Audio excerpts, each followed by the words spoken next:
Educando para la vida. Material educativo para la vida presente y futura.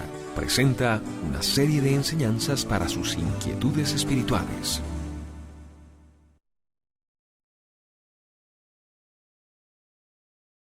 Quiero dar la más cordial bienvenida a esta serie de enseñanzas tituladas El Reino de Dios y en especial, ¿cómo es el Reino de Dios? Para los que nos acompañan por primera vez, hemos estado estudiando cómo es ese Reino de Dios que hoy está en el corazón de los creyentes en la iglesia. La quinta característica es, como el Reino de Dios no es de este mundo, tampoco sus discípulos son de este mundo. Sus súbditos no son de este mundo. ¿Por qué? Porque como ya mirábamos, han sido trasladados del reino de las tinieblas, del reino de Satanás, al reino de su Hijo amado. ¿Cómo? A través del perdón de pecados por medio de la sangre derramada en la cruz. Y a través de la justificación que Dios les ofrece por medio de la resurrección de nuestro Señor Jesucristo con poder. Hemos visto, revisando tiempos atrás, nos hemos ido hasta el año 120, 150 después de Cristo, y hemos visto qué es lo que los cristianos de aquel entonces pensaban acerca de la separación de los cristianos, de los súbditos del reino de Dios del mundo. Hemos visto esto. En el Nuevo Testamento, Dios ordenó la separación del creyente de la misma manera. En 2 de Corintios, capítulo 6, verso 16, dice: ¿y qué acuerdo hay entre el templo de Dios y los ídolos? Porque vosotros sois el templo del Dios viviente, como Dios dijo: habitaré y andaré entre ellos y seré su Dios y ellos me serán mi pueblo. Por lo cual salid de en medio de ellos y apartaos, dice el Señor, y no toquéis lo inmundo, y yo os recibiré. Y seré para vosotros por padre, y vosotros me seréis hijos e hijas, dice el Señor Todopoderoso. Vemos entonces como Dios ordenó esa separación desde el Antiguo Testamento y es válida en el Nuevo Testamento. En 1 de Pedro capítulo 2 verso 11 encontramos el fundamento bíblico para decir que los cristianos, los súbditos del reino de Dios, son extranjeros y peregrinos en este mundo. Y dice, lleno del Espíritu Santo, el apóstol Pedro a los cristianos de ese entonces y aún a nosotros: amados, yo os ruego, ¿como a qué? Como a extranjeros y peregrinos, que os abstengáis de los deseos carnales que batallan contra el alma, manteniendo buena vuestra manera de vivir entre los gentiles. Aquí nos dice cuál es el papel del cristiano en este mundo: como a extranjeros y peregrinos.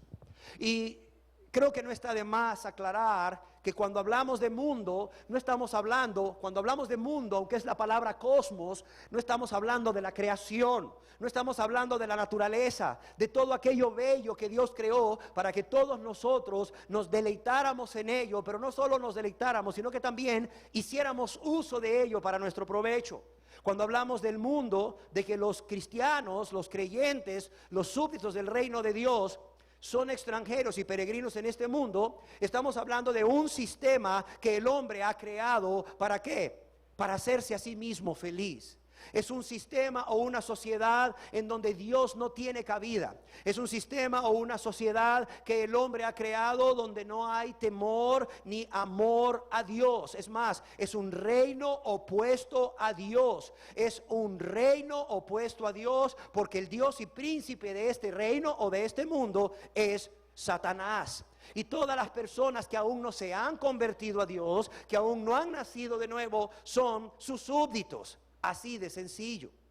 Un mundo o un sistema o una sociedad que ni ama ni teme a Dios, una sociedad que vive de la soberbia, que cree que no necesita a Dios para nada, que por cierto tiene su política, tiene su arte, tiene su música, tiene sus diversiones, tiene sus pautas para hacer las cosas, tiene su manera de pensar, tiene su manera de sentir, tiene su manera de vivir muy propia. Y aún, por cierto, tristemente, tiene una religión mundana que trata de imitar la obra de Dios, que trata de imitar al reino de los cielos. La palabra de Dios dice que los cristianos somos extranjeros y peregrinos en este mundo.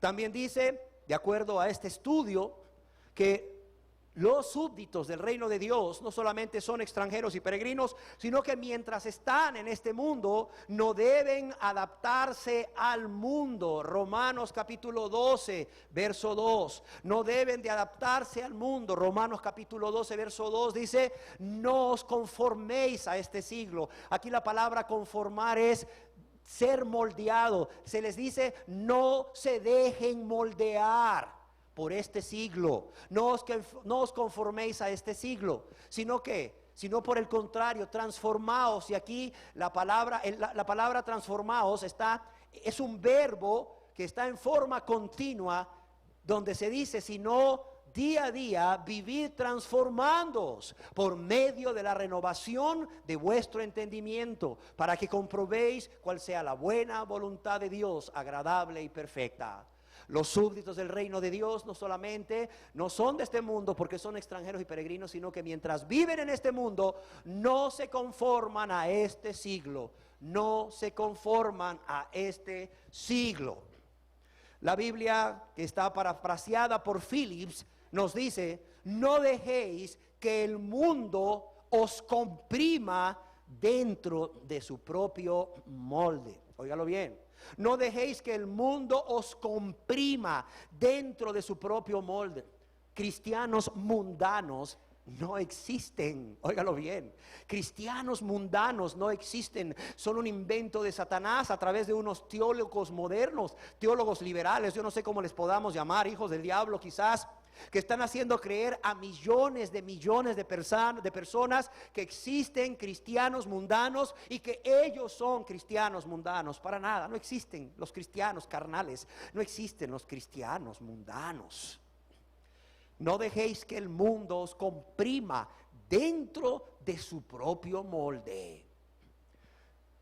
Dice un santo de Dios, cuando llegamos al reino de Dios, deberíamos abandonar las pautas y la manera de pensar y los estilos de vida del mundo. Y si los súbditos del reino de Dios, los creyentes, son extranjeros y peregrinos en este mundo, si no deben adaptarse al mundo, menos aún deben amar al mundo. Menos aún amar al mundo y las cosas de este mundo. Primera de Juan, capítulo 2, verso 15. Aquí nos dice Dios a través del apóstol Juan. Dice, no améis al mundo, ni las cosas que están en el mundo. Óigalo bien. No améis al mundo ni las cosas que están en el mundo.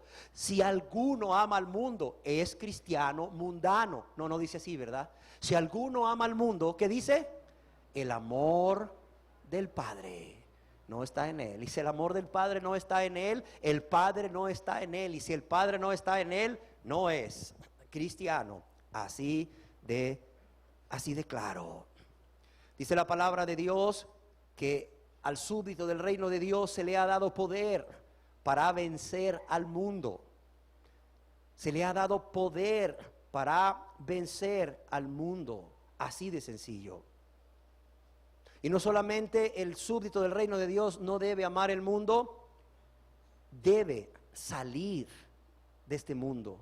Estamos llamados a vivir en el mundo, pero no ser parte de él. Y ya lo leímos, pero leámoslo nuevamente en Segunda de Corintios, capítulo 6, verso 17.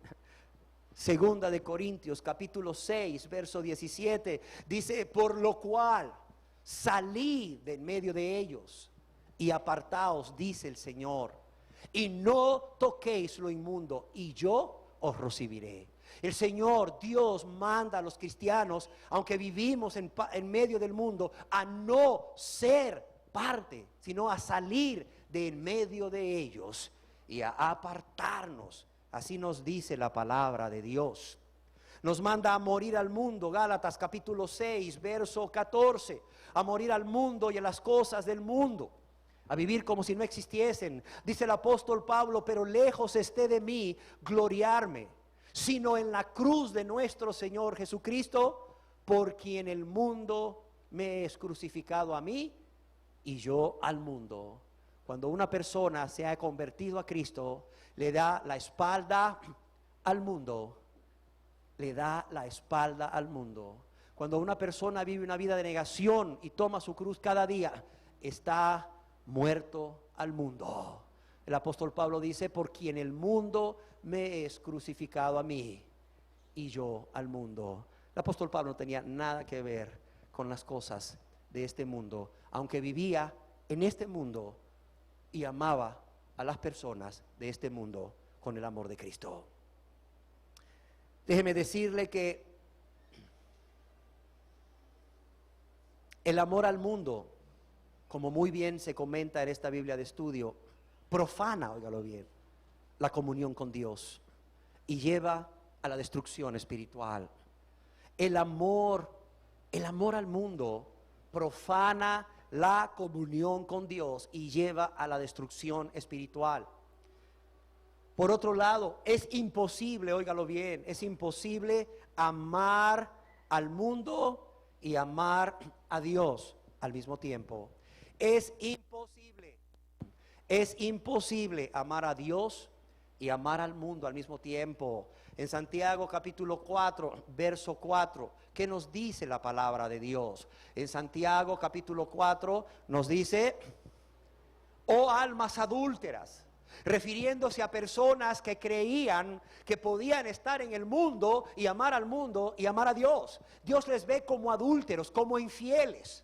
Les dice: oh almas adúlteras, ¿no sabéis que la amistad con el mundo es enemistad contra Dios? Cualquiera pues que quiera ser amigo del mundo se constituye enemigo de Dios. Cualquiera pues que quiera ser amigo del mundo se constituye enemigo de Dios. Y continúa diciendo esta Biblia de estudio: amar al mundo significa estar en íntima comunión con los valores, con los intereses, con los métodos y con los placeres del mundo. Y estar entregado a ellos significa complacerse en lo que ofende a Dios y lo que se pone a Él y lo que se opone a Él, y disfrutar de ellos. Un hombre de Dios decía: ¿cómo debe comportarse un cristiano, un súbdito de Cristo o del reino de Dios en este mundo? Y cito íntegramente o textualmente sus palabras: los creyentes no deben tener comunión íntima con los que participan del sistema malo del mundo. Al contrario, deben condenar sus pecados. Deben ser luz y sal para ellos. Deben amarlos con el amor de Cristo y deben procurar ganarlos para Cristo. ¿Qué debe esperar el súbdito del reino de Dios del mundo? Del mundo, el verdadero creyente o súbdito del reino de Dios experimentará aflicción. En el mundo tendréis aflicción, dice Jesús. Experimentarán odio y los aborrecerán por mi causa. Experimentarán persecución y experimentarán sufrimiento. Y valiéndose de las tentaciones del mundo, Satanás hará un esfuerzo incesante para destruir la vida de Dios en ellos. Óigalo bien, y espero que le quede claro a usted, como me quedó totalmente claro a mí, cuál es la relación de los súbditos del reino de Dios con el mundo. Y pueda usted darse cuenta, si está viviendo aún conforme a este mundo, si aún tiene la manera de pensar de este mundo, la manera de sentir de este mundo, está viviendo conforme al mundo, se está deleitando en las cosas que este mundo produce para deleitar a los de este mundo. Si usted sigue viviendo en esto y sigue haciendo esto, es porque usted está en el mundo. Y si usted está en el mundo, usted es amigo del mundo. Si usted está en el mundo es solamente por una razón, porque ama el mundo y las cosas del mundo. De esta sociedad, como decíamos, que ni ama ni teme a Dios, que no toma en cuenta a Dios porque lo aborrece. Así de sencillo. Y usted ama a este mundo y es amigo de este mundo porque no es amigo de Dios, porque no es amiga de Dios. Que ya nadie me lo engañe. Y quisiera continuar con la sexta característica. Una sexta característica que ustedes mencionaron correctamente el día que aportaron las características del súbdito del reino de Dios. Y esta característica es amar al prójimo. Amar al prójimo. Y quiero comenzar diciendo que amar al prójimo es amarle con un amor continuo. Y es un amor que no proviene de la persona. Es un amor que proviene de Dios por medio del Espíritu Santo que ha sido dado a los que obedecen a Dios, a los que se han convertido a Dios, a los que creen en Dios como su Salvador y Señor, a los que le reciben como su Señor y Salvador. ¿Por qué? Porque no en vano la primera manifestación del fruto del Espíritu Santo, ¿cuál es? ¿Cuál es? Amor. Amar al prójimo, pero no con un amor de la persona, sino con un amor que nace del Espíritu Santo. Y cuando hablamos de amar al prójimo, la pregunta que surge inmediatamente es: ¿quién es mi prójimo? ¿Quién es mi prójimo? No me vaya a decir que mi prójimo es ese jefe que no aguanto. No me vaya a decir que mi prójimo es ese marido que quisiera que se fuera y no volviera. Ay, no me vaya a decir que mi prójimo es esa esposa amargada que tengo en casa, que llego a mi casa y comienza con las quejas. No me va a decir que a esas personas yo tengo que amar. Por favor, no me diga eso. No me diga eso, por favor. Hace 2000 años una persona se le acercó a Jesús, un intérprete de la ley, y para justificarse a sí mismo le hizo esta misma pregunta a Jesús: ¿quién es mi prójimo? Y eso dio origen a una parábola. La parábola, ¿cuál parábola? A ver. La del buen samaritano. La del buen samaritano. La palabra prójimo, para entender quién es nuestro prójimo, quiere decir el próximo, el que está más próximo a ti, el que está cerca. La palabra prójimo aquí es tu esposo que está bien cerquita, o tu esposo que se fue egoístamente a formar otra casa, porque no se le puede llamar familia o hogar egoístamente.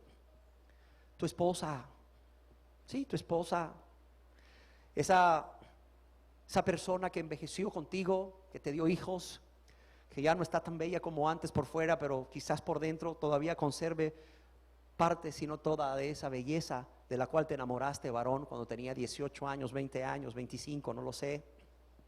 Tus hijos. Mucha gente quisiera que su prójimo son los de afuera, o fuesen los de fuera de casa. Ay, porque es que, mire, más bien no sabe el deseo que tengo de salir corriendo de mi casa y dejarlo todo y dejarlos a todos ahí. Mire, que ellos se maten entre ellos. Ya, no me vaya a salir usted con que mi prójimo son ellos. La palabra prójimo a la cual Jesús se refería cuando dijo amarás a tu prójimo, es el próximo, el más cercano, el que está cerca, comenzando por los tuyos, los de tu casa, tu padre, tu madre, tus hijos, el que está cerca, tu compañero de trabajo, tu compañera de trabajo, tu jefe, tus vecinos, tus vecinas, las personas con las que te relacionas a diario en el medio de transporte, las personas con las que convives a diario. Esos son tu prójimo, al cual debes de amar con un amor continuo, con un amor desinteresado, con un amor que es fruto del Espíritu Santo. Oiga usted, ¿y dónde dice Dios que yo tengo que amar a mis enemigos? En el Evangelio según San Mateo capítulo 5 verso 43 en adelante, Dios está dando las normas del reino. Y le dice a los súbditos de este reino: oíste que fue dicho, amarás a tu prójimo y aborrecerás a tu enemigo. Oíste que fue dicho en el Antiguo Testamento: amarás a tu prójimo y aborrecerás a tu enemigo. Pero yo os digo, dice Jesús, amad a vuestros enemigos, bendecid a los que os maldicen, haced bien a los que os aborrecen y orad por los que os ultrajan y os persiguen. ¿Para qué? Para que seáis ¿qué? Hijos de vuestro Padre que está en los cielos, que hace salir su sol sobre buenos y sobre malos y buenos, y que hace llover sobre justos e injustos. Porque si amáis a los que os aman, ¿qué recompensa tendréis? ¿No hacen también así? ¿No hacen también lo mismo los publicanos, los que eran considerados los peores pecadores? Y si saludáis a vuestros hermanos, a vuestros parientes, solamente, ¿qué hacéis de más? ¿No hacen también así los gentiles? Yo quisiera que viéramos nuevamente el verso 43. Dice: oíste que fue dicho, amarás a tu prójimo y aborrecerás a tu enemigo. Muchas personas quisieran seguir, o muchas personas quieren hoy en día vivir bajo el nuevo pacto, pero que aún, ¿verdad?, pudiesen hacer estas cosas que eran práctica común en el antiguo pacto. Personas quieren vivir hoy recibiendo las bendiciones y las promesas del nuevo pacto, el pacto de la gracia. Pero ¿cómo quieren que todavía sea válido esto de aborrecerás a tu enemigo y amarás a tu prójimo? Es decir, al que te ama.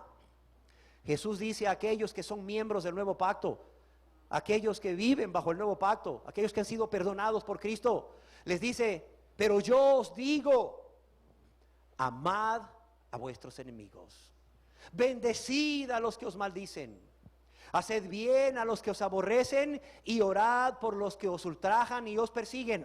Esta es la clase de amor que Jesús espera de sus súbditos y no otra, entiéndalo. Usted dirá: bueno, pero ¿cómo voy a hacer todo esto? Bueno, usted no puede en sus fuerzas. Usted no puede en sus fuerzas. Recordemos que este amor al prójimo es una característica de los súbditos del reino de Dios, y estas características de los súbditos del reino de Dios son manifestaciones del fruto del Espíritu Santo. Si usted es un súbdito del reino de Dios, si usted es una súbdito del reino de Dios, usted entonces va a tener el Espíritu Santo, y usted va a tener la primera manifestación de ese fruto del Espíritu Santo que mora en usted, y no le va a ser difícil amar. Es más, buscando en algunos comentarios bíblicos acerca de este verso, yo quiero leerle lo que William MacDonald dice al respecto. El hecho de que se nos manda a amar muestra que se trata de algo que tiene que ver con la voluntad, no principalmente con las emociones. Este amor del cual se nos habla aquí no es lo mismo que un afecto natural, porque no es natural amar a aquellos que nos aborrecen y nos hacen daño. Es una gracia sobrenatural y puede ser manifestada solo por los que tienen vida divina a través de Jesús. Y continúa diciendo: no hay recompensa si amáis a los que os aman. Jesús dijo que incluso los publicanos hacen esto. Este tipo de amor, el amar a los que te aman, no precisa de ningún poder divino. No hay tampoco virtud alguna en saludar a vuestros hermanos solamente, esto es, a vuestros parientes y amigos. Los inconversos pueden hacer esto. Si nuestras normas no son más elevadas que las del mundo, es cosa segura que nunca haremos impacto al mundo. Jesús dijo que sus seguidores deberían volver bien por mal, de modo que seamos hijos de su Padre que está en los cielos. No decía con esto que este sea el camino para llegar a ser hijos de Dios. No es salvación por obras. Más bien es la forma como mostramos que somos realmente hijos de Dios. Dios no muestra parcialidad ni hacia los malos ni hacia los buenos. Ambos se benefician del sol y de la lluvia. Igualmente, los súbditos de su reino deberían comportarse de manera llena de gracia y de rectitud para con todos. La palabra de Dios también nos dice en Romanos capítulo 12, si tenemos desde el verso 14 en adelante, si no del verso 17 en adelante. Dice así, es el Espíritu de Dios hablando a través del apóstol Pablo a los cristianos de Roma y a nosotros también, a quienes nos han llegado estas cartas. Bendecid a los que os persiguen, bendecid y no maldigáis. Y mira lo que dice en el verso 17, no paguéis a nadie mal por mal, procurad lo bueno delante de todos los hombres. Si es posible, en cuanto dependa de vosotros, porque no siempre va a ser así, si es posible, en cuanto dependa de vosotros, estad en paz con todos los hombres. No os venguéis vosotros mismos, no os venguéis vosotros mismos, amados míos, sino dejad lugar a la ira de Dios, porque escrito está, mía es la venganza, yo pagaré, dice el Señor. Como decíamos, esto no es un amor que surge de nosotros, es algo sobrenatural, porque es del Espíritu Santo. William MacDonald decía, pagar mal por mal es la práctica común del mundo. La gente habla de desquitarse, la gente habla en el mundo de ajustar las cuentas, la gente habla en el mundo de dar a los demás su merecido. Pero este deleite en la venganza no tiene lugar en las vidas de los redimidos. En vez de ello, deberían actuar de una forma honrosa ante los insultos y perjuicios, igual que en todas las circunstancias de la vida. Pero la palabra de Dios nos manda a ir más allá, nos manda a amar a los enemigos, pero también nos manda a amar a aquellos que también han sido redimidos por Cristo, que son súbditos del reino de Dios. Aquellos que también son súbditos del reino de Dios. Y esto lo vemos a través del apóstol Pablo. Dios nos muestra cómo debe de ser ese amor que debe de existir entre esos súbditos del reino de Dios, entre los redimidos por Cristo. Y Dios nos lo muestra a través del apóstol Pablo en Romanos capítulo 12, verso 9 y verso 10. Dice así, el amor sea sin fingimiento. Aborreced lo malo, seguid lo bueno. Amaos los unos a los otros. Amaos los unos a los otros. ¿Con qué? Con amor fraternal. Y en cuanto a honra, prefiriéndoos los unos a los otros. Amaos los unos a los otros. Un amor que debe ser sin fingimiento. Un amor que debe ser genuino y sincero.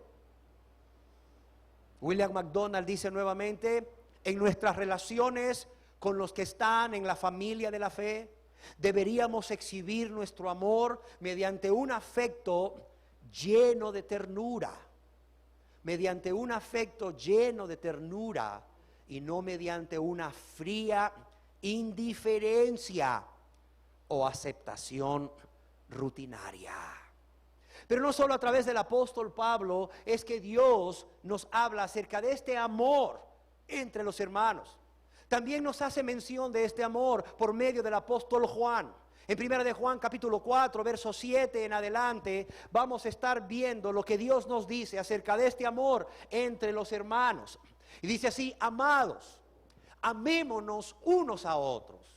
Amados, amémonos unos a otros. ¿Por qué? Porque el amor es de Dios. De Dios es amar. Y todo aquel que ama es nacido de Dios y conoce a Dios. Es más, es enfático Dios a través del apóstol Juan cuando nos habla de esta característica de los súbditos del reino, que es amor entre ellos, que dice: el que no ama no ha conocido a Dios. ¿Por qué? Porque Dios es amor. El que no ama a Dios, el que no ama a sus hermanos en Cristo, el que no ama a su prójimo, no ha conocido a Dios. Que ni se diga que es cristiano. ¿Por qué? Porque Dios es amor. Por tanto, los cristianos tienen que amarse los unos a los otros. Aquí podemos ver cómo el apóstol Juan enfatiza que ese amor es un deber. Es un deber entre los cristianos. Porque el amor de Dios ha sido derramado en sus corazones. Porque el Espíritu Santo mora en ellos. Porque su cuerpo es templo del Espíritu Santo.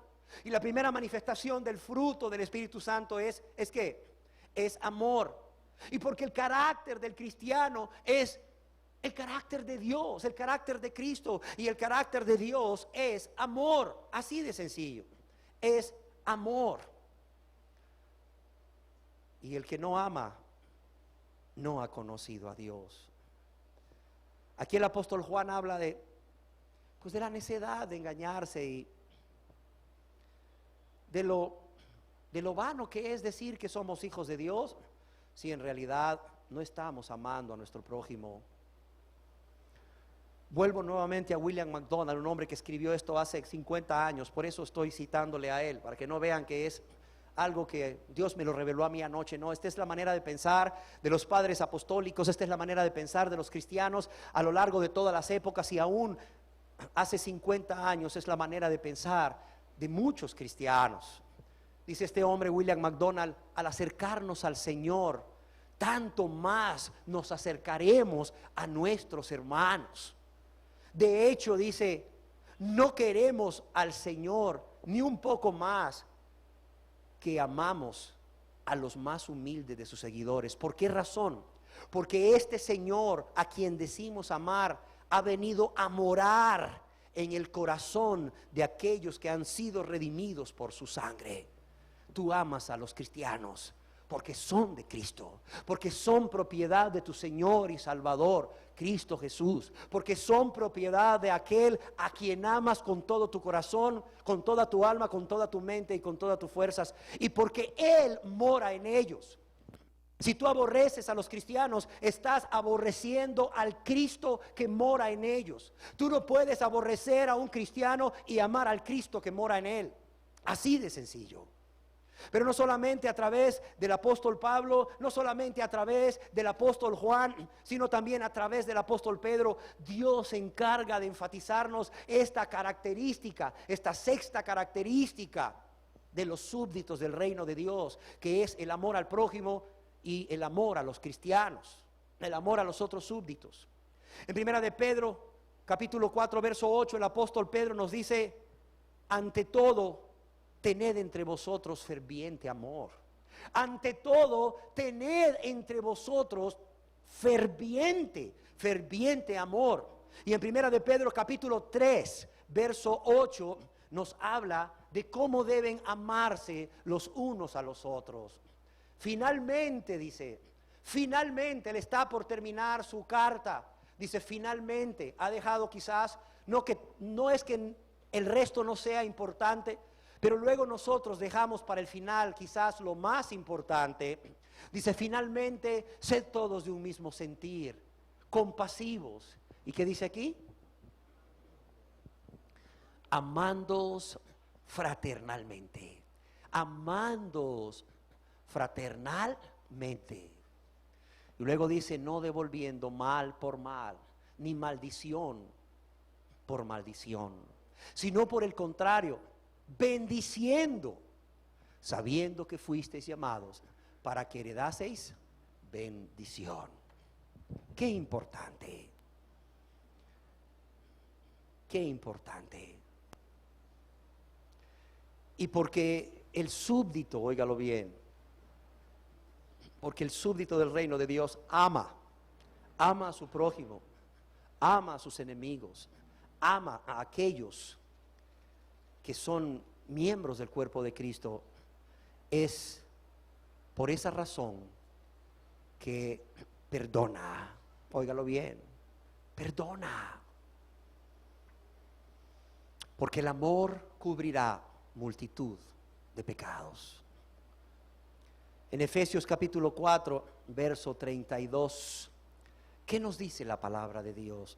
Efesios capítulo 4, verso 32 dice: antes, es más, desde el 31, dice: quítense de vosotros toda amargura. No hay esto en el corazón del súbdito del reino de Dios, no hay amargura.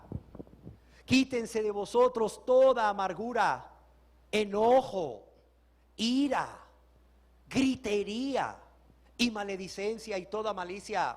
Si una persona aún tiene amargura, resentimiento, si una persona aún es gobernada por el enojo, le exasperan las cosas, manifiesta un enojo, ira, gritería, maledicencia y toda malicia, esa persona no es súbdita del reino de Dios. Eso no debe existir. Dice ahí Dios: quítense de vosotros. Eso no debe existir. Esto no es parte de vuestra naturaleza, porque no es parte de la naturaleza divina del Espíritu Santo que mora en vosotros. Antes, que dice, antes sed que benignos unos con otros, misericordiosos. ¿Y qué dice aquí? Perdonándoos unos a otros. En lugar de enojo, en lugar de ira, como dice aquí arriba, veámoslo de nuevo, en lugar de amargura, en lugar de enojo, en lugar de ira, en lugar de gritería, maledicencia y toda malicia, ¿qué debe de haber entre los que son súbditos del reino? Perdón, perdonándoos unos a otros. ¿Por qué? Porque Dios también los perdonó. ¿Y cómo? Como Dios también los perdonó a ellos en Cristo. Dice: perdonándoos unos a otros, como Dios también os perdonó a vosotros en Cristo. Mire, cuando una persona realmente ha sido convencida de su maldad, de sus pecados, de su grave ofensa a Dios, del dolor que le ha causado a Dios por sus pecados, por medio del Espíritu Santo. Cuando una persona, como el apóstol Pablo, se reconoce como el que era el primero de los pecadores antes de ser perdonado por Cristo. Y cuando esa persona, hombre o mujer, está consciente de todo esto, pero también está consciente del grande perdón que Dios le ha conferido a través de Cristo Jesús y su sacrificio, ¿sabe qué va a hacer esa persona cuando le hacen una nada? ¿Qué cree que va a hacer? Va a perdonar. Va a perdonar. En la consejería familiar, cuando yo platico con personas que me dicen: es que usted no sabe lo que mi esposo, mi esposa, mis hijos, mi suegro, mi suegra, etcétera, etcétera, me han hecho, yo le hago una pregunta: ¿le creo? Yo le digo: sí, le creo, y no justifico a la persona que se lo hizo. Pero yo les hago una pregunta: ¿quién ha ofendido más a quién? ¿Su esposo a usted o usted a Dios? ¿Su esposa a usted o usted a Dios? ¿Su hijo a usted o usted a Dios? ¿Su suegro, su suegra, sus cuñados, sus cuñadas, quien sea, a usted o usted a Dios? A ver, ¿cuál creen ustedes que es la respuesta obligada? Nosotros a Dios, ¿sí o no? A ver, pregúntate: ¿quién ha ofendido más? ¿Tu marido a ti o tú a Dios? Mira, tienes 20 años de casada, pero desde los 12 años estás ofendiendo a Dios. Quizás tengas 40 años, 38 años de estar ofendiendo a Cristo. ¿Sí me entienden? A las personas se les olvida que han ofendido a Dios y solo están muy presentes de las ofensas que han recibido. Pero cuando una persona deja de verse a sí misma, cuando una persona deja de ver lo que le han hecho para ver lo que le ha hecho a Dios, cuando una persona hace a un lado las ofensas que ha recibido de su prójimo para ver las ofensas que le ha hecho a Dios, y ve que son grandes sus ofensas, así de grande ve la paciencia de Dios, ¿sí o no? Así de grande ve la misericordia de Dios, y así de grande ve el perdón de Dios. Por tanto, cuando alguien, un enemigo o un hermano en la fe, una hermana en la fe, pecase contra él o contra ella, mira, eso no es causa de molestia. No es ninguna causa de molestia. ¿Por qué? Porque Cristo le soportó más, porque Cristo le perdonó más. ¿Sí o no? Así de sencillo. perdonándoos, dice, unos a otros. ¿Por qué hablo de estas manifestaciones del amor que vamos a estar hablando? Porque es fácil decir yo amo a Dios, yo amo a mi prójimo, pero cuando las traemos a la luz de las evidencias en la vida diaria, vemos que las personas están fallando en su amor a Dios y en su amor al prójimo. ¿Por qué? Porque no soportan el más mínimo agravio, no perdonan. ¿Por qué? Porque no quieren sufrir el agravio. Como Cristo le soportó, como Cristo le perdonó, así un súbdito del reino de Dios también soporta, y así también perdona a los demás. William MacDonald comienza diciendo con respecto a esto: una buena disposición para perdonar las ofensas, para pasar por alto ofensas personales contra uno mismo y no abrigar deseo de venganza, es lo que Dios espera de los que han sido perdonados por Él. En el momento en que alguien me ofende, decía un escritor cristiano, en el momento en que alguien me ofende, debo perdonarle. Entonces mi alma queda libre. Si mantengo aquella ofensa contra él o contra ella, peco contra Dios y peco contra mí mismo.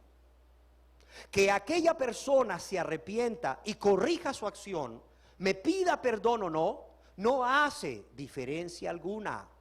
Yo le he perdonado en el acto. La otra persona tendrá que hacerle frente a Dios con la ofensa que ha cometido, pero ese es asunto entre él o ella y Dios. No es cosa mía, excepto el que debería de ayudarle, según Mateo 18, 15 al 18. Por tanto, si esto sucede, el que la otra persona reconozca, el que la otra persona se arrepienta y pida perdón a Dios, eso no es cosa mía. En tanto que si esto sucede como si no, yo he de perdonarle. En tanto como si esto sucede como no sucede, yo he de perdonarle.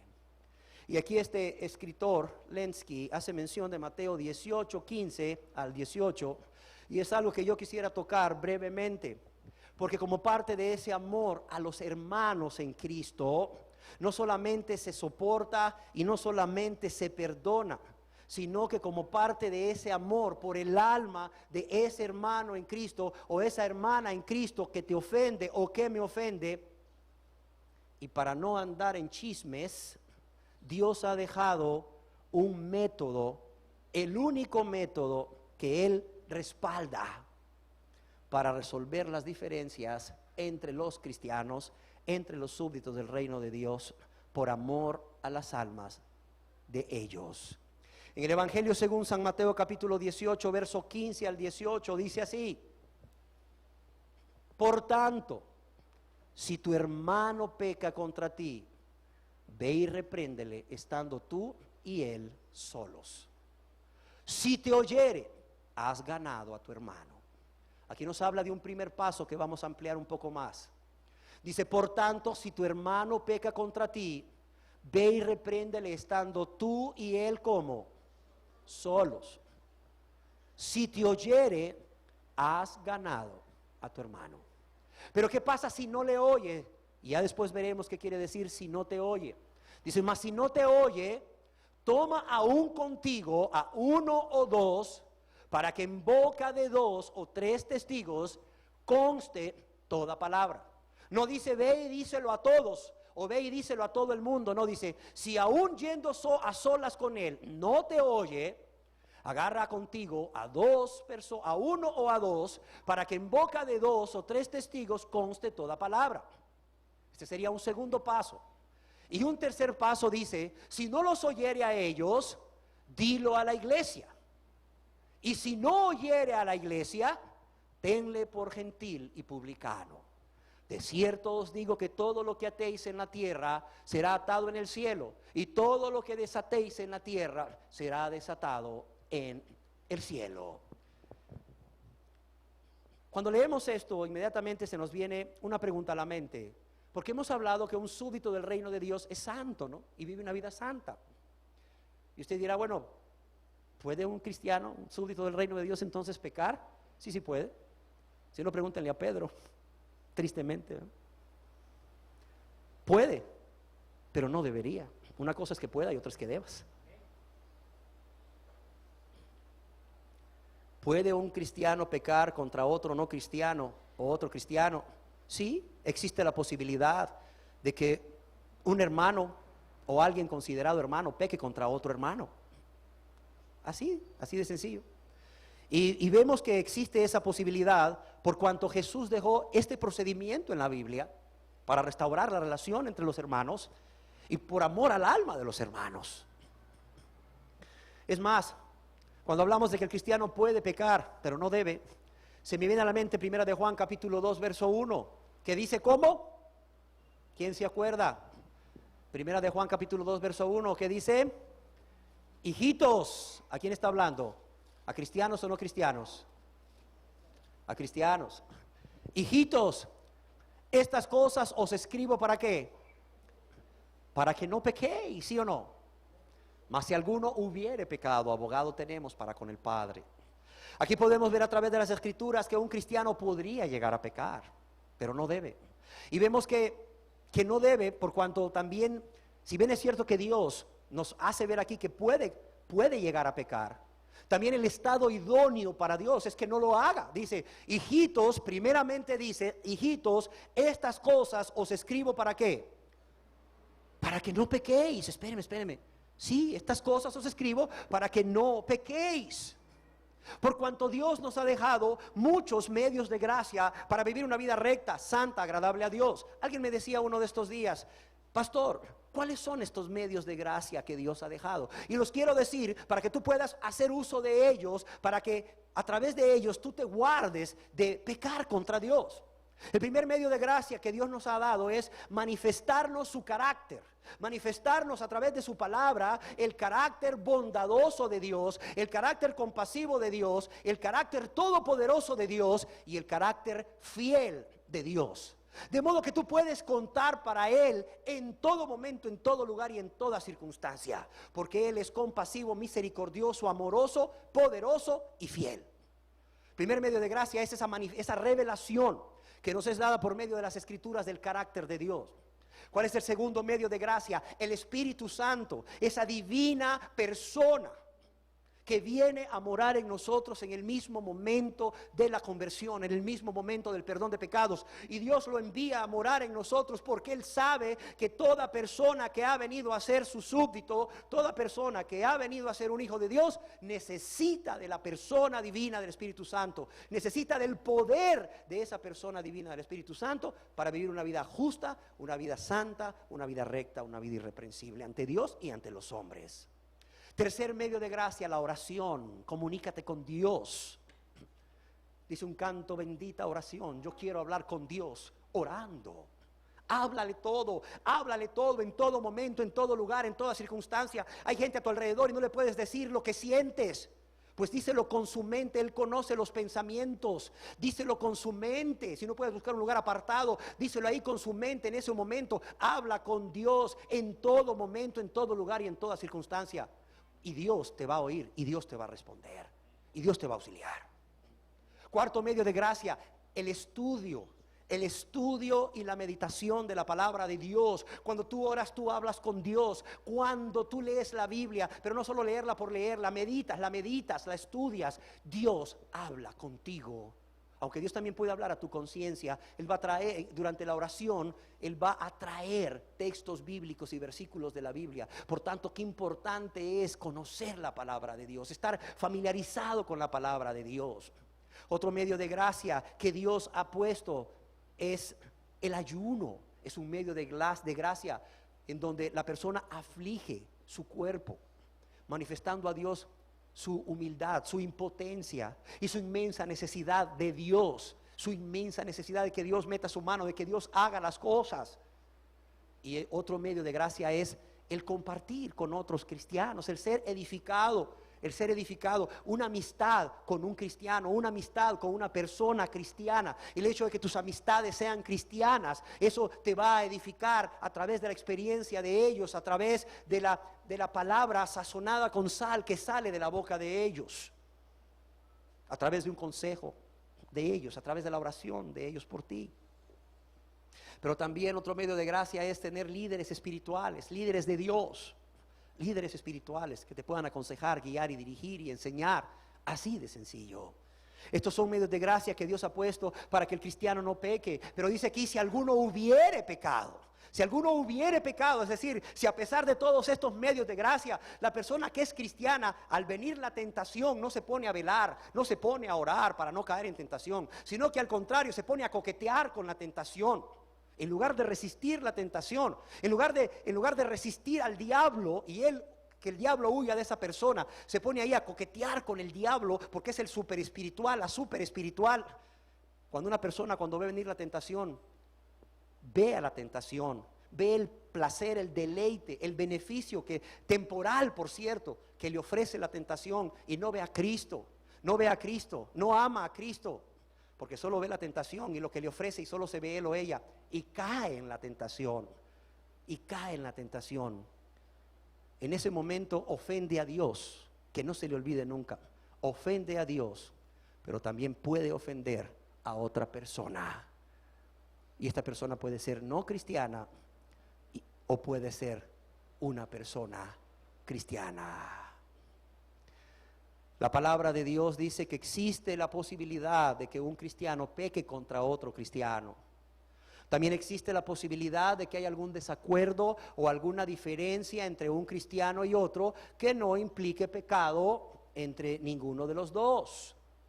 Es más, a menos que seamos infalibles, que no lo somos, solo Dios lo es, puede suceder que alguno de nosotros, algún cristiano, malinterprete alguna situación y se imagine que la otra persona esté pecando contra él o contra ella o contra otra persona, y que esto no sea cierto y no haya una evidencia. Por tanto, ¿qué hacer como parte de ese amor al prójimo, como parte de ese amor a los cristianos? Primeramente, asegurarse bien de que la otra persona está realmente pecando contra ti o contra otra persona. Se necesitan pruebas, no se vale ser subjetivo, no. Hay que ser objetivo, Y recuerda que si realmente existen pruebas, existen evidencias de que una persona ha pecado contra otro, ha pecado contra ti y ha pecado contra Dios, tú no puedes permanecer callado. Tú no debes permanecer callado ni callada. ¿Por qué? Primeramente porque este es un mandamiento de Dios. Mateo 18 es un mandamiento de Dios. Estás violando un mandamiento de Dios. Es como si estuvieras matando, es como si estuvieras violando, es como si estuvieras fornicando, es como si estuvieras adulterando o robando. Es como si estuvieras postrado ante un ídolo, así de sencillo. Estás violando un mandamiento de Dios, porque esto es un mandamiento de Dios. Segundo, no estás amando el alma de esa persona que pecó contra ti o pecó contra los demás. No estás amando esa alma al hacerle ver su condición de pecado, al hacerle ver que pecó contra Dios y contra su prójimo, y que tiene que arrepentirse y venir a Dios a suplicar misericordia para perdón de ese pecado, y también pedir perdón a su prójimo. Y tercero, te vuelves cómplice con tu silencio. El no aplicar Mateo 18, si tú eres una persona creyente, el no aplicar Mateo 18 es gravísimo por estas tres razones que estamos hablando. Si a esta persona a quien tú has visto pecar no le aplicas Mateo 18 en el espíritu de amor que vamos a estar viendo, esta persona, si tú no se lo dices y nadie se lo dice, porque tristemente ya ha pecado, ya ha contristado al Espíritu Santo y el Espíritu ya no se lo dice. A veces el Espíritu Santo, como ha contristado a esta persona por su pecado al Espíritu Santo, y el Espíritu Santo ya no le habla, el Espíritu Santo permite que tú veas lo que esta persona está haciendo para que vayas y se lo hagas saber. El hecho de que seas tú quien se lo haga saber y no Dios hablándole a su vida como antes lo hacía cuando estaba en comunión con Dios, eso va a demostrar a la persona no solo tu amor, sino el gravísimo estado en que se encuentra a causa de su pecado y por haber contristado al Espíritu Santo de Dios. Por tanto, callar cuando se debe de aplicar un Mateo 18:15 entre el cuerpo de Cristo, entre los súbditos del reino de Dios, es gravísimo, óigalo bien. Ahora, cuando lo vas a aplicar, ¿cómo lo vas a aplicar? Cuando lo vas a aplicar con amor, con objetividad, con mansedumbre. Déjame leerte lo que dice la palabra de Dios en Gálatas capítulo 6, verso 1.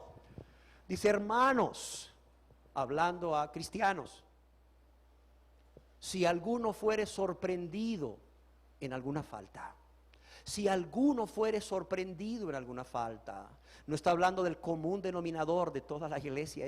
Mira, así como es el pecado una excepción a la regla, el que alguien sea sorprendido en alguna falta es una excepción a la regla en la iglesia de Cristo. Si alguno fuere sorprendido en alguna falta, ¿qué dice Gálatas 6:1?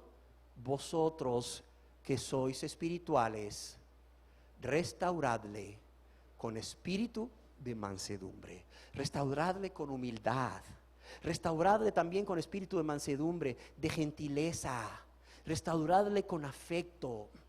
¿Y cómo puedes hacerlo con afecto? Porque ya perdonaste lo que te hicieron, y ahora vas a proceder a aplicar Mateo 18:15 al 18. ¿Por qué razón?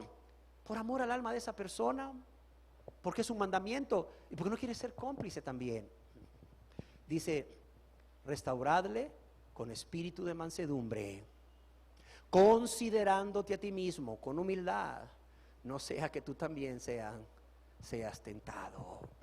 Así debe de ser, con espíritu de mansedumbre y humildad, considerándote a ti mismo, no sea que tú también en determinado momento seas tentado y caigas y otro te venga a aplicar otro Mateo 18:15 al 18. Así es como dice la palabra de Dios. Y vemos que hay 3 pasos. El primer paso es: repréndele estando tú y él solos. En el Antiguo Testamento, no lo busques, te lo voy a leer en Levítico 19:17.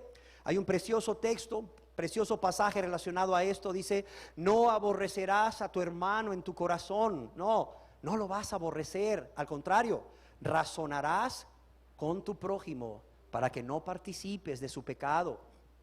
Cuando nos dice repréndele estando tú y él solos, se trata de una plática amistosa, respetuosa, con humildad, con objetividad y razonando con esa persona.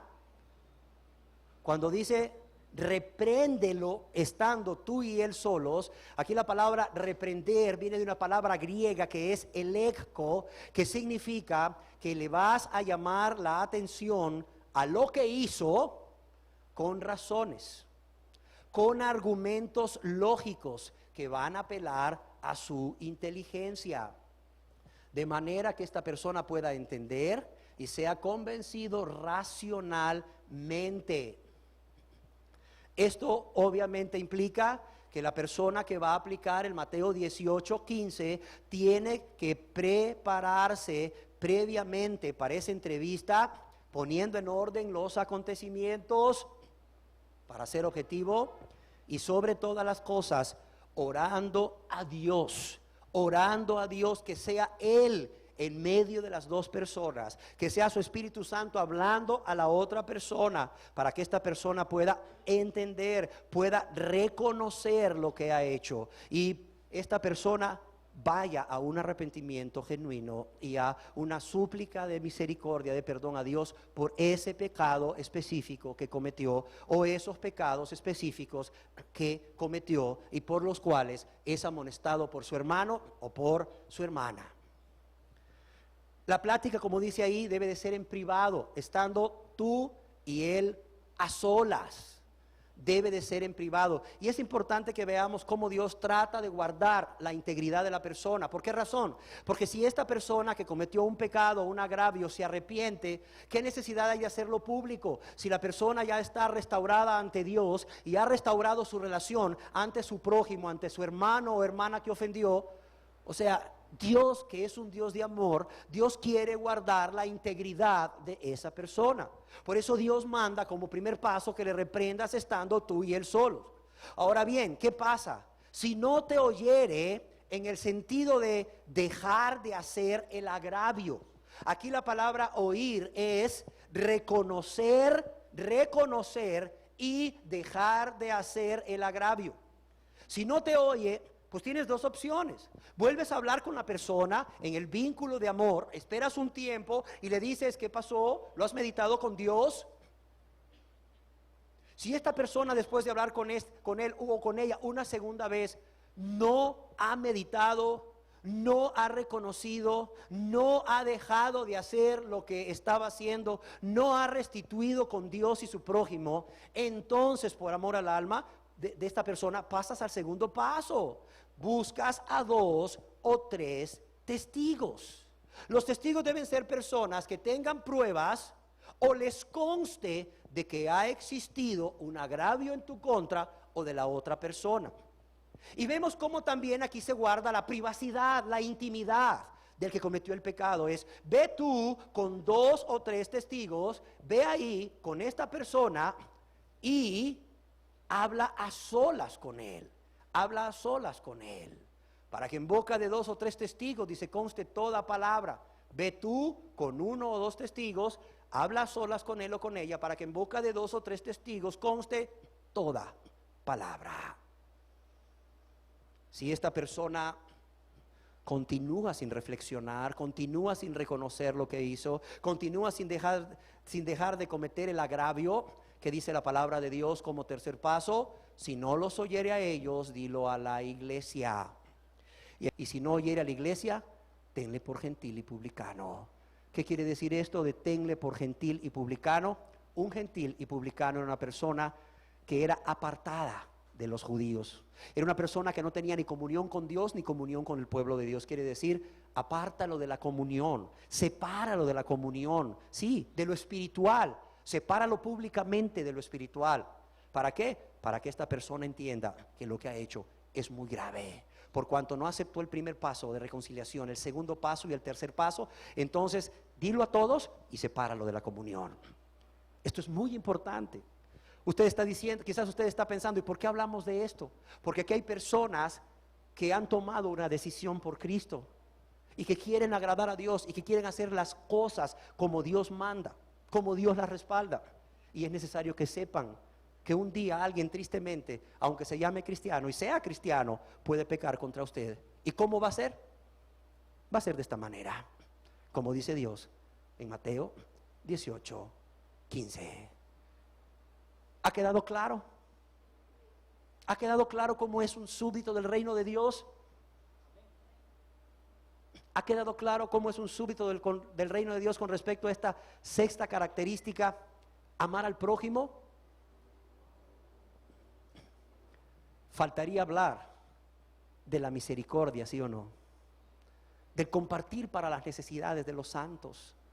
Faltaría hablar que también un súbdito del reino de Dios es hospitalario, porque sin saberlo, dice el escritor de Hebreos, algunos hospedaron ángeles, ¿verdad? Pero bueno, el tiempo se nos acaba. Quizás hablemos de esto en otra ocasión. Esto es una característica más de cómo es un súbdito del reino de Dios. ¿Es usted así? Gloria a Dios. Por la gracia de Dios, por la infinita misericordia de Dios, por el infinito auxilio de Dios, poder de Dios, usted es así. No se vanagloríe, al contrario, siga siendo pobre y humilde en espíritu y continúe buscando a Dios en cada momento de su vida para tener o para continuar manifestando estas características. Usted no es así, usted no es cristiano, usted no es cristiana. A usted me lo engañaron, o se engañó usted mismo, o se engañó usted misma. Pero sabe, usted puede ser un súbdito del reino de Dios. Porque el reino de Dios, el reino de los cielos se ha acercado, dice la palabra de Dios. Dice Jesús mismo que el reino de Dios, que el reino de los cielos se ha acercado en la persona de Jesús. Y usted solo tiene que arrepentirse y creer en Él. Ser de los valientes que arrebatan el reino. Y usted puede ser un miembro, un súbdito del reino de Dios. Amén. Demos gracias a Dios. Señor, queremos darte gracias por tu palabra.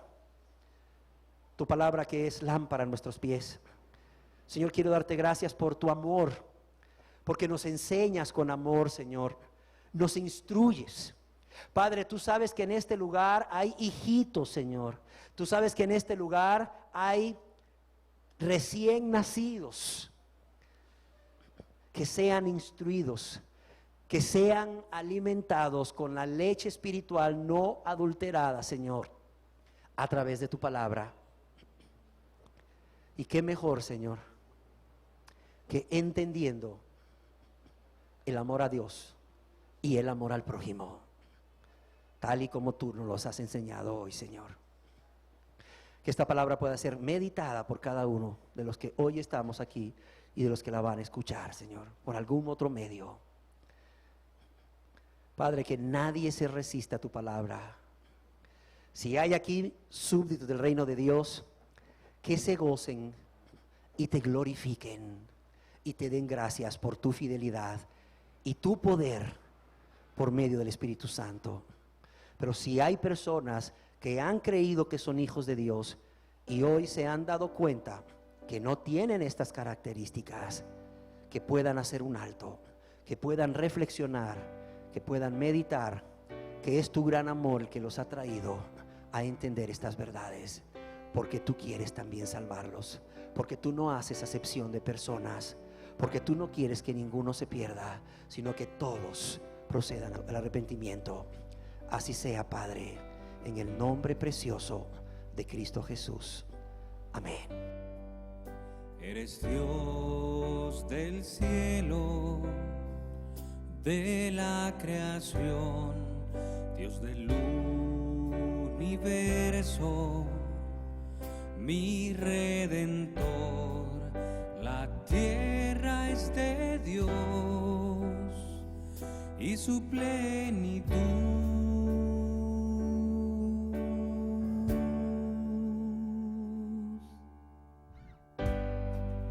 Eres Dios del cielo, de la creación, Dios del universo, mi Redentor. La tierra es de Dios y su plenitud.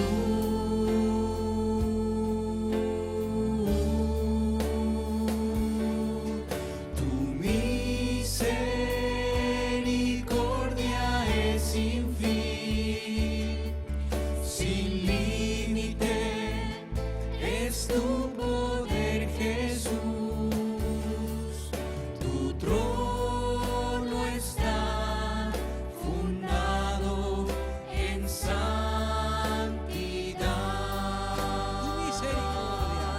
Tu misericordia es sin fin, sin límite es tu poder, Jesús. Tu trono está fundado en santidad.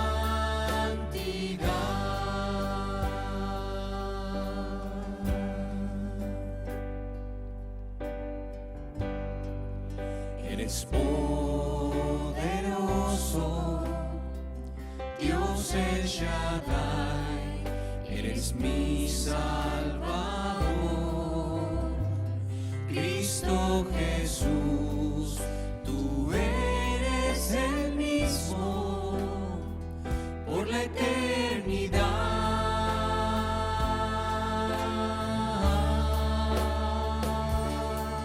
Tu reino poderoso es, sin término es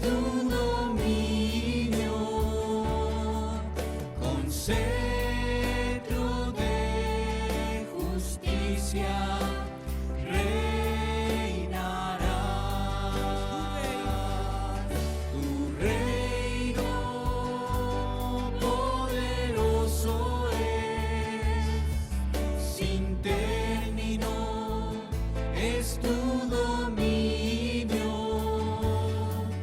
con cetro de justicia reinarás.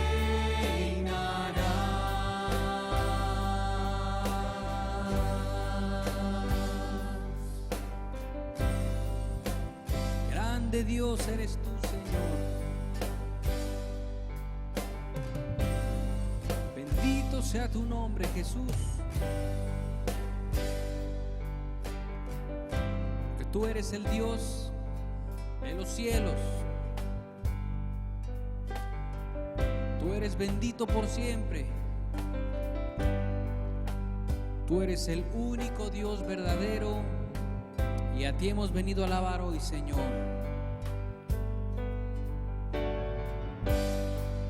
Eres Dios del cielo, de la creación, Dios del universo, mi redentor. La tierra es de Dios y su plenitud.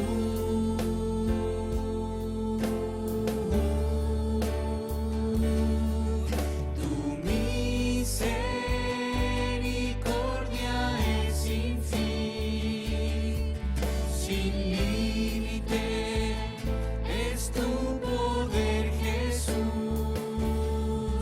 Tu trono está fundado en santidad. Tu misericordia es sin fin, sin límite es tu poder, Jesús. Tu trono está fundado en santidad.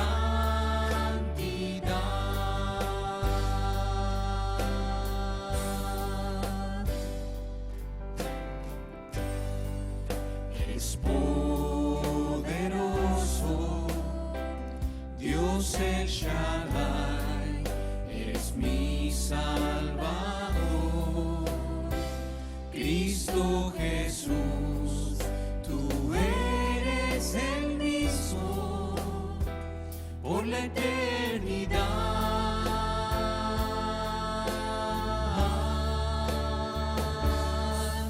Tu reino poderoso es, sin término es tu dominio,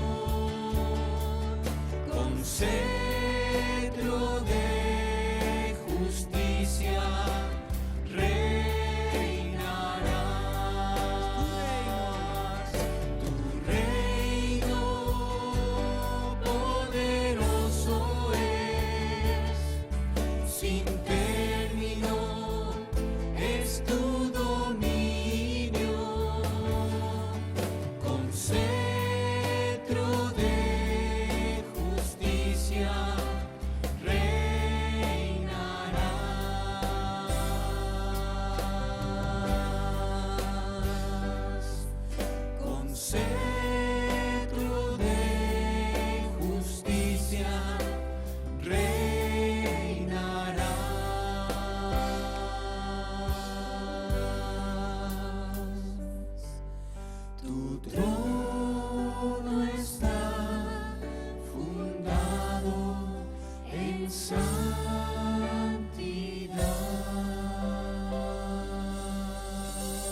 Esta fue una producción para la restauración del cristianismo. Si usted necesita otras enseñanzas sobre el cristianismo bíblico e histórico, puede llamarnos al teléfono 727-2270 en la ciudad de Bogotá. Gracias por su atención y que Dios le bendiga.